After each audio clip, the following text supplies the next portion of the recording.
அன்புடைய பெருமக்களே, இஞ்சி மஞ்சள் விளையும் நாடு, இருவாட்சி பொங்கும் நாடு, கோடைமழி பொழியும் நாடு, குளிர்ந்த தென்றல் வீசும் நாடு என்று சொல்லி இன்று தமிழகத்தை தீங்கன்றி நாடெல்லாம் திங்கள் மும்மாறி பெய்து ஓங்கு பெருசென்னல் ஊடு கடலுள்ள பூங்குவடை போதில் பொறிவண்டு கண்படைப்ப தேங்காதிய புக்கிருந்து சீர்த்த முலை வெற்றி வாங்க குடந்தரைக்கும் வள்ளல் பெருந்த சொத்து தமிழகத்திற்கு நீங்காத செல்வத்தை தந்து கொண்டிருக்கிற அற்புத தலைவனுக்கு பிறந்த நாள் பெருவிழாவை இங்கே கொண்டாடி கொண்டிருக்கிறோம். இதில் எல்லாம் சிறப்பு எனக்கு என்னன்னா, எனக்கு எப்பொழுதுமே சேகர் பாபுவை பார்த்து தான் ஒரு மலைப்பு. எப்படித்தான் இவனால் இப்படியெல்லாம் ஒரு நிகழ்ச்சி நடத்த முடியும் என்று எனக்கு தெரியாது. பணம் இருந்தால் பதவி இருந்தால் மட்டும் போதாது, மனம் இருக்க வேண்டும். அந்த மனத்தை பெற்றிருக்க வேண்டும். கோயிலில் குடியிருக்கும் தெய்வங்கள் எல்லாம் நம்மை காக்கும் என்று நம்பி நாம் இருந்தோம். அந்த கோயிலையே காக்க வந்தவர் நம்முடைய சேகர் பாபு அவர்கள்தான். ஆலய புரட்சி செய்து கொண்டிருக்கிற பிறகு ஆயிரக்கணக்கான கோயில்களில் ஆண்டவர்களின் நிம்மதியாக அருள் பாலிக்கிறார்கள் என்றால் அதற்கு யார் காரணம்? சேகர் பாபு என்கிற சிறு தொண்டர் தான் காரணம். சேகர் பாபு இன்னும் தொண்டரடி புடியவார் தான் காரணம். 5000 கோயிலுக்கு கும்பாபிஷேகம் பண்ணியிருக்கான். பார்த்தா பாவி, உலகத்தில் யாருப்பா? கோயிலை காக்கிறோம், இந்து மதத்தை காக்கிறோம் என்று இந்தியாவிலே வளம் வந்து கொண்டிருக்கிறவர்கள் யாருமே ஒரு கோயிலுக்கு 2 கோயிலுக்கு 10 கோயில், ஒரு ராமர் கோயில் கட்டு ஊர்வராக சொல்லின்னு இருக்கான். எங்கால 5000 கோயிலுக்கு கும்பாபிஷேகம் பண்ணி இந்து மதத்தை வளமாக வைத்துக் கொண்டிருக்கிறார்கள். ஆகவே சேகர் பாபுவை மனதார நெஞ்சார உங்கள் சார்பாக வாழ்த்துவதிலே மகிழ்ச்சி அடைகிறேன். உமிழ்நீரும் தமிழ் நீராய் சுரக்கும் வேர்களுக்கு தாய்ப்பால் ஊட்டிய பாட்டுடை தலைவர் தளபதிக்கு பிறந்த நாள் திருவிழா. மயங்க வைக்கிற மந்திரத்தமிழால் ஆன்மாவை அந்திவானத்தில் ஆட வைக்கிற அழகு தமிழ் தலைவர் தளபதிக்கு பிறந்த நாள் பெருவிழா. மந்திர சொல்லுக்கும் மகுடி வார்த்தைக்கும் சுந்தர தமிழுக்கும் சொந்தக்காரர் தளபதிக்கு பிறந்த நாள் பெருவிழா. சந்தன கிண்ணத்தில் வெண்ணிற பாலுக்கு சர்க்கரை போட்டு தருகிற தலைவருக்கு பிறந்த நாள். தொட்டாலும் கைமணக்கும், சொன்னாலும் வாய்மணக்கும், நட்டாலும் தைவரை நடக்கின்ற தலைவருக்கு பிறந்த நாள். ஸ்ரீரங்கமாடி திருப்பார் கடலாடி மாமாங்கமாடி மாசி கடலாடி தவமாய் தவமிருந்து பெற்றெடுத்த தளபதிக்கு பிறந்த நாள் பெருவிழா. காசா படி இழந்தா கையிரண்டு நோகம்னு, காசா படி இழந்தா கையிரண்டு நோகம்னு, நெல்லா படி இழந்தா நெடுநேரம் ஆகும்னு, நெல்லா படி இழந்தா நெடுநேரம் ஆகும்னு சோரா படி இழக்கும் சோழ நாட்டு தங்கம் தளபதிக்கு பிறந்த நாள் பெருவிழா.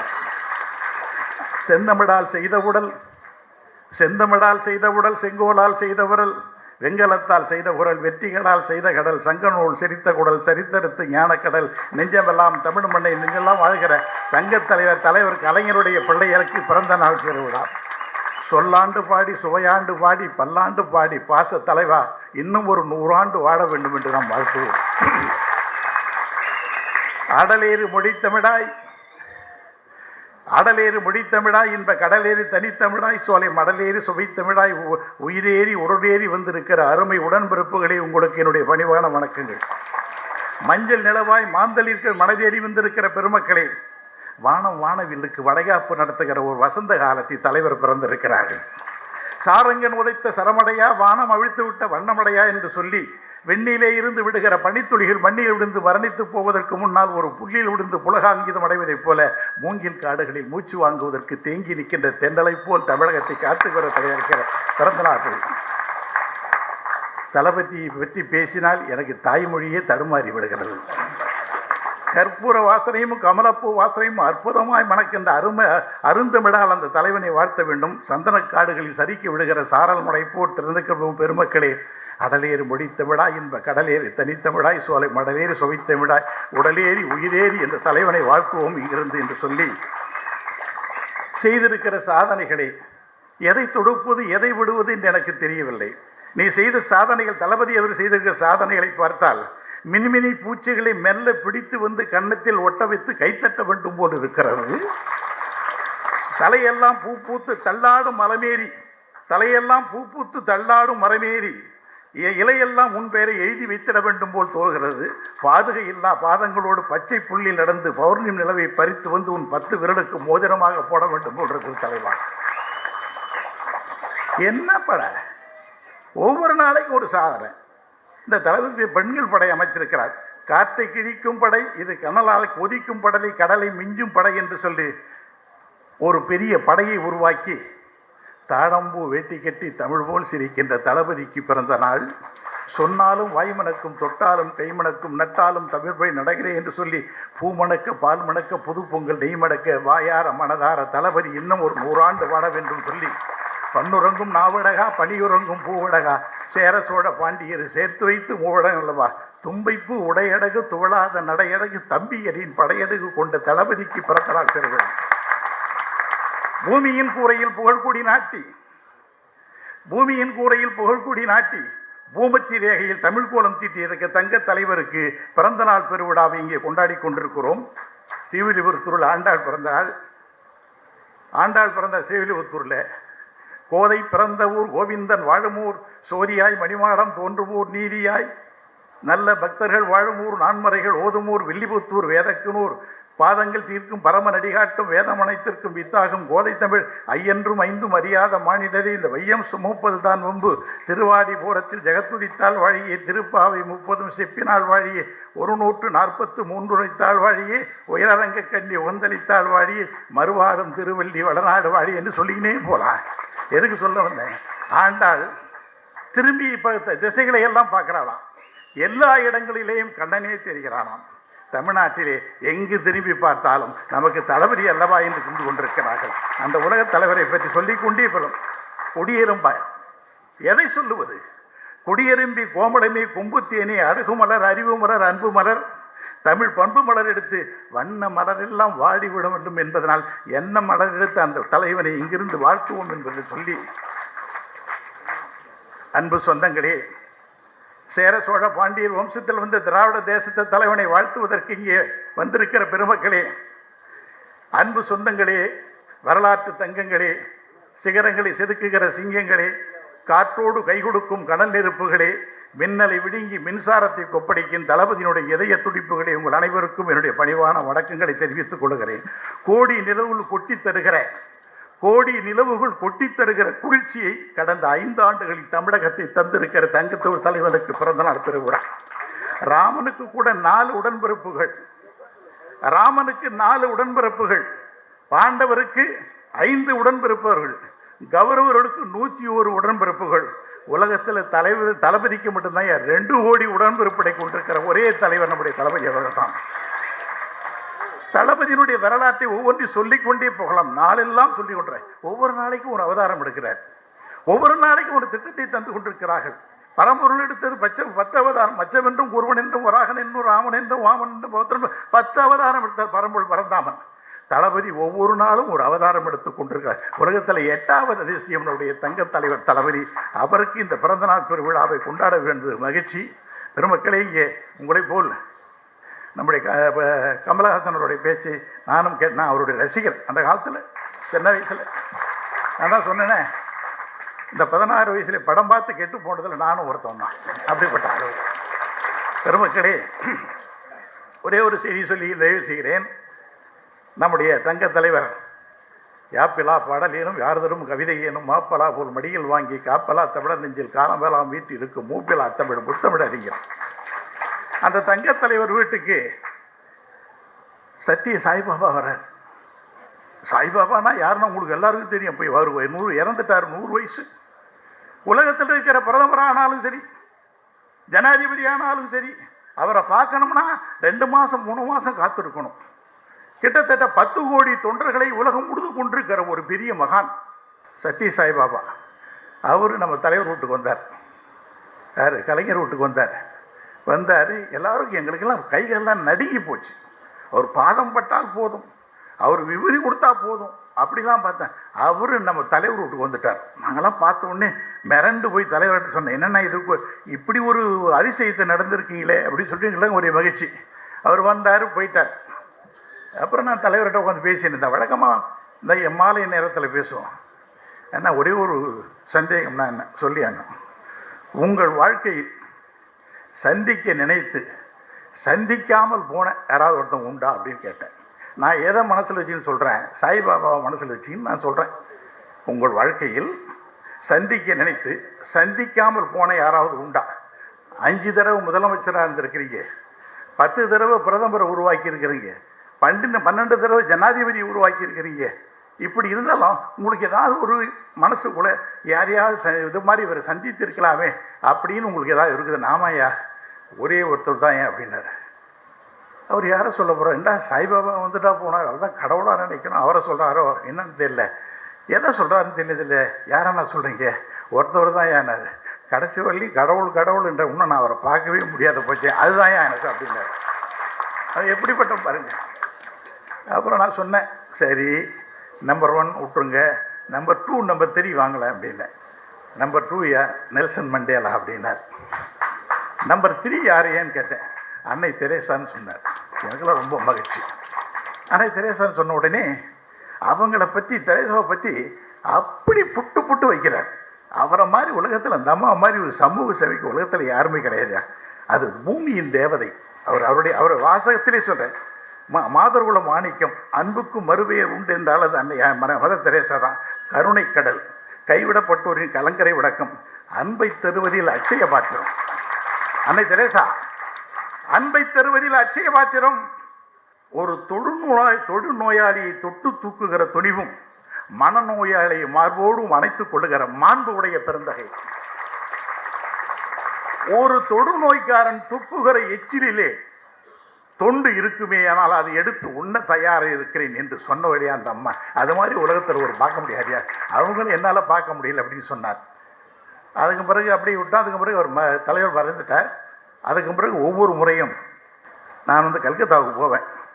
கல்கத்தா போய், ஏன்னா தலைவருடைய மனசில் நிறைந்தது இந்த அம்மா. அங்கே திருச்சபை இருக்குது, அன்னையனுடைய சிசுபவன் ஒன்று இருக்குது. அங்கே எங்கள் மாமியார் வீடு அங்கே தான் வச்சிங்களேன். அங்கே போய் நான் போய் பார்க்க போனேன். போய் பார்த்துட்டு ஒவ்வொரு நாளும் தலைவர் பிறந்த நாள் அப்போது நான் போய் அங்கே போய் பார்ப்பேன். பார்த்துட்டு அந்த குழந்தைகளுக்கு, அனாதை குழந்தைகள் எல்லாம் நிறைய பண்ணுவாங்க. அங்கே சேவையெல்லாம் அங்கே சேரிகளுக்கு சென்று அங்கே செஞ்சு இதெல்லாம் பார்த்தீங்கன்னா அவங்க செய்கிற தொண்டுகள்லாம் கொஞ்சம் தொழில்நுட்ப நம்மளா ஒரு 100 மைல் இடையின்னு தான் பார்ப்போம். அது மாதிரி தொட்டு தூக்குகிற ஒரு பதிவு தொண்டு உலகத்தில் எங்கேயுமே கிடையாது. அங்கே போய் பார்த்தோம். தலைவர் பிறந்த நாளுக்கு ஒவ்வொரு தடவையும் போவேன். இந்த தடவை தளபதி பிறந்த நாள் ஆச்சே, ஒரு வாரத்துக்கு முன்னாடி நான் கல்கத்தாவுக்கு போய் அவங்கள பார்க்கணும் அப்படின்னு சொல்லிட்டு நான் போய் பார்த்தேன். அங்கே சிஸ்டர் இருந்தாங்க, எல்லோரும் போய் பார்த்தேன். பார்த்த உடனே எங்கேருந்து வந்தீங்கன்னு கேட்டாங்க. இது மாதிரி நான் சென்னையிலேருந்து வந்திருக்கிறேன், நாடாளுமன்ற உறுப்பினராக இருக்கிறேன். ஒவ்வொரு ஆண்டும் தலைவர் கலைஞருடைய பிறந்த நாளைக்கு இங்கே வருவேன். இந்த ஆண்டு எங்களுடைய தங்க தலைவர் தளபதி 5 ஆண்டுகள் நிறைவு செய்திருக்கிறார்கள் ஆட்சி, அவருக்கு ஒரு வாழ்த்து வேண்டும், அவருடைய பிறந்த நாளுக்காக வந்திருக்கிறேன் அப்படின்னு சொன்னாங்க. உடனே அவங்க மகிழ்ச்சியாக கட்டி அவங்க உடனே வாங்க உட்காருங்க அப்படின்னு சொல்லி என்னை உட்கார வச்சு, அதுவேளே நான் உட்கார வைக்க சொல்கிறேன். உட்கார வச்சாங்க. அவங்க கேட்டாங்க, அவங்க சொன்னாங்க, உங்கள் முதலமைச்சரை எனக்கு அதிகம் பிடிக்கும்னாங்க அந்த அம்மா.